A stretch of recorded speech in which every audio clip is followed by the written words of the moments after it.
ఎక్కడ పుట్టింది కులం? ఆర్యులతో పుట్టింది. ఋగ్వేదం 10వ మండలం 90వ సంహితలో పురుష సూక్తంలోంచి పుట్టింది.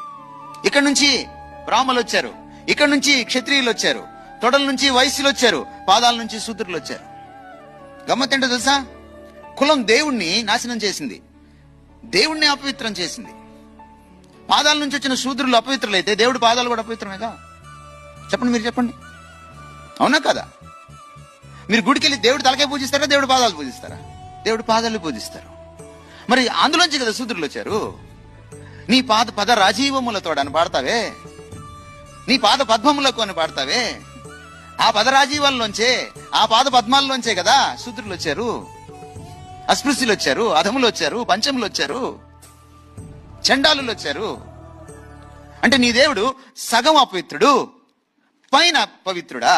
What do you say?